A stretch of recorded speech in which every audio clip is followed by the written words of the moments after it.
మాట పదే పదే అంటే దానికి శక్తి వచ్చేస్తా అంటే మీరు ప్రూవ్ చేశారు దానికి. వావ్ అనిపించింది. ఎంత ప్రేమ ఉండాలి ఆ మాట మాట్లాడాలంటే, ఎంత శక్తి ఉండాలి దానికి. అదే బాబు, ఆ శక్తి భరించలేకే ప్రకృతి కదిలిపోయింది. ఆ శక్తి తట్టుకోలేకే కదా.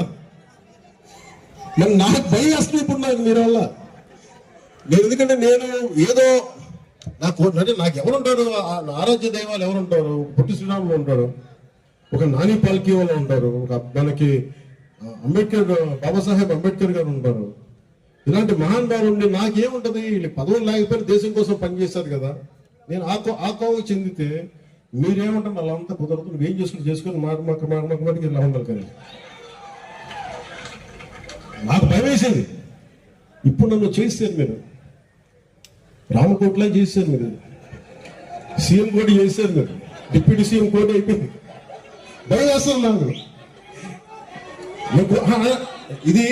ఇది మీ ద్వారా, మన పిఠాపురం ద్వారా, మీ జపం ద్వారా మీరు నామం చెప్పారు సార్.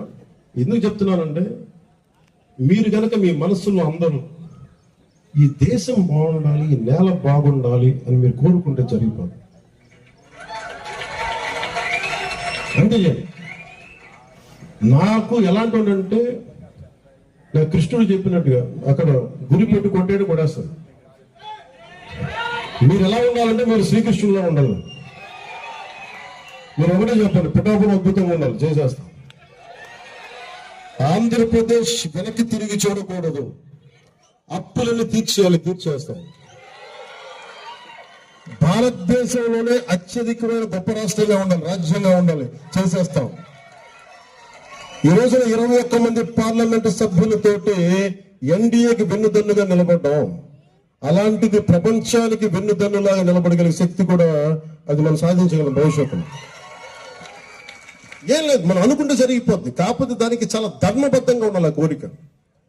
నాకు 1000 కోట్లు కావాలి, అక్కడ ఒక 2000 ఎకరాలు కావాలి, ఋషికొండ కావాలంటే జరగలేదు. అవి అయితే జరగవు. ఇక్కడ పురోహితుగా అమ్మవారి స్థలం కింద దేవాలయ భూములు ఉన్నాయి. వాటిని మనం ఎలాగైనా సరే దేవాలయ నిర్వహణాధికారికి వెళ్ళిపోయి భూములు కొట్టాలంటే వాళ్ళకి జరగవు ఎలాంటి పనులు.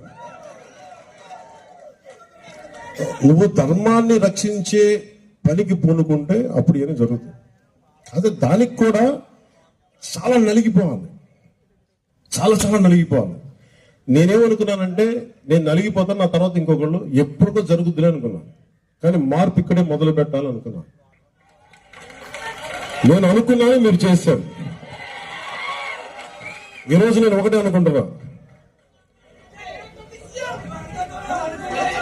దానికంటే విను నువ్వు పదవుల దగ్గర ఆగిపోతున్నా మాట, బంగారం కదా నువ్వు, బంగారం మాట పదవుల దగ్గర ఆగిపోతే ఎట్లా? మేము ఒకటే సంకల్పం పెడదాం, ఇది పిఠాపురం సంకల్పం పెడదాం. ఈ రోజు ఈ మాటలు చెప్పి నేను ముగిస్తాను సార్.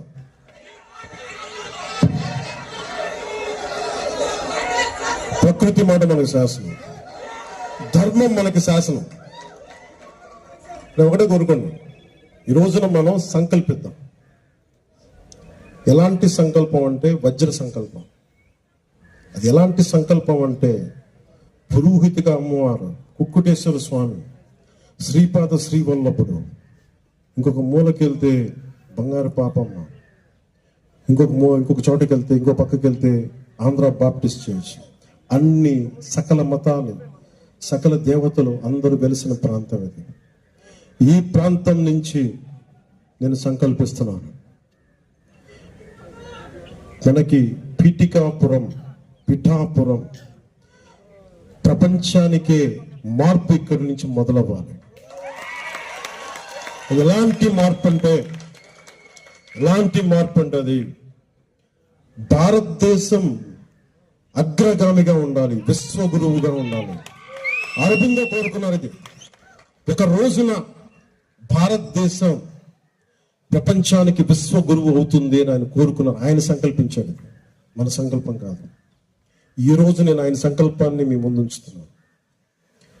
మన పిఠాపురాన్ని, పీఠికాపురాన్ని అత్యున్నత అభివృద్ధితో కూడిన నియోజకవర్గం మొదటి లక్ష్యం అయితే, తద్వారా ఆంధ్రప్రదేశ్ అభివృద్ధికి తోడ్పాటునిస్తే, అది వెళ్ళి భారతదేశానికి ఒక తలమానికమైన రాష్ట్రంగా మన ఆంధ్రప్రదేశ్ని చూసి అన్ని రాష్ట్రాలు ఈ దారిలో నడవాలి అని ముందుకెళ్ళి దాని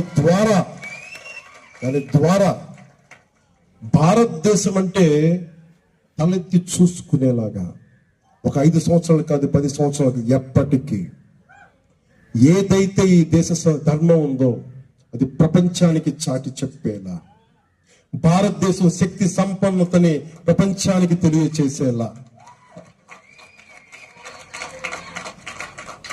సకల గురువులు ఇది విశ్వగురువు అని చెప్పేలా అలాంటి బలమైన వజ్ర సంకల్పాన్ని నేను సంకల్పిస్తున్నాను, మీ ముందు పెడుతున్నాను. మీరు సీఎం అంటే డిప్యూటీ సీఎం ఈ రోజున మిమ్మల్ని సంకల్పించమని నేను అడుగుతున్నా.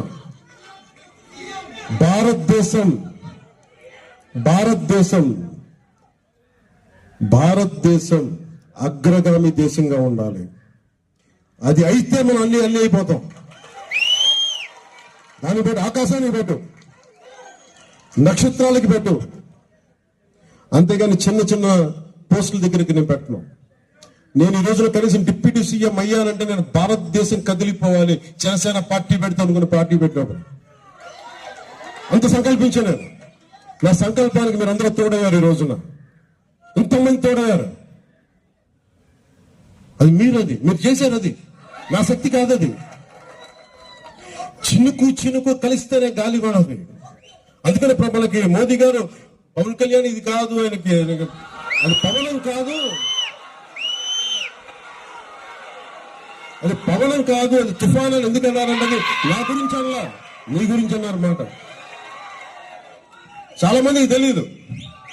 యాక్చువల్గా ఆయన ఇప్పుడు అనలేదు ఆ మాట. నేను వారణాసి ఆయన నామినేషన్ చేయడానికి మేమందరం ఎన్డీఏ మీటింగ్కి వెళ్ళాం.